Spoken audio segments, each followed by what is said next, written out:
May nag-request pala kanina mga mare, magpa 5 months na daw yung anak niya. Wala siyang idea kung anong gagawin niyang DIY cake. Kaya eto, bibigyan natin siya ng idea na sana magka-idea talaga siya. So ayun na nga mga mare, nais ko lang tong mga to para makagawa ako ng number 5. Basta ang advice ko lang mga mare, lalo na kung pang picture taking lang, pumili kayo yung mga mura lang. Pero makakain nyo pa rin. Yung mga gagamitin ko pala, yung mga meron lang dito sa bahay. At pwede ding mabili sa tindahan. Tapos mga mare, tutunawin lang natin sila gamit yung mainit na tubig. Nakita ko lang din to sa TikTok na tinag nyo ko na nagtunaw ng mga chocolates. Tapos yung paggawa naman ng number kay Mami Elay, pakitag nyo siya kung kilala nyo. Tapos lagay mo lang sa taas mga mare para naman makita na dikit-dikit sila. Tapos tong cream stick mga mare, nilagay ko sa plastic. May balak sana akong gawin kaso mga mare, sobrang lagkit niya kaya ganito yung nangyari. Kaya ginawan ko na lang ng paraan. Tunaw na lang din na kulit ng chocolates, tapos ito yung kinalabasan. Tapos dinagdagan ko na lang ng knickknacks, pretzel at saka yung mga chocolates na mura lang. Pwede din kayong mamili kung anong gusto nyong i-design sa taas na teterno sa damit ng anak nyo. So ayun na nga mga mare, natapos na, tapos picture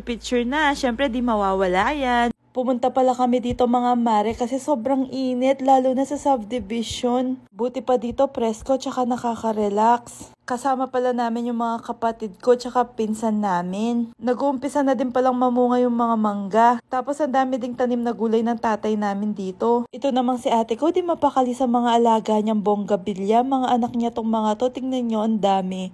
Kapag mainit na ganyan, doon talaga sila namumulaklak ng bongga.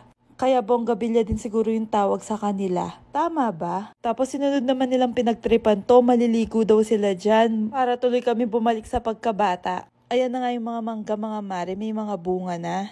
Oh, ayan pala si Jace nyo, relax na relax. Tapos niyaya ko siya magpakain ng mga manok. Sobrang nag-enjoy naman siya mga mare. Wala yung mga pinsan niya, kaya wala siyang kalaro. Pagkatapos niya, nintutusan naman ng ate ko yung pinsan namin na bumili ng kape para makapagkape kami. Pagdating niya, ito naman yung nabili niya. Masarap daw to, daily herbs. Sabi ko naman, sige try natin. So ayun na nga mga mare, tinry namin. Kape pala to nagawa sa malunggay, kaya sobrang masustansya. In fairness naman, masarap mga mare kasing sarap ng banding namin. Tignan nyo naman, pinagtripan niya yung asawa niya. May insekto siya nilagay sa ulo ng asawa niya, kaya tawang-tawa kami. Tapos sabi din pala ng pinsan ko, meron daw mabibiling ganitong kape sa Shopee. Alam nyo na mga mare, link in my bio. Ayan pala yung kuya ko at si Precious Angel. Tapos dito na rin kami nag-dinner mga mare at umuwi na kami.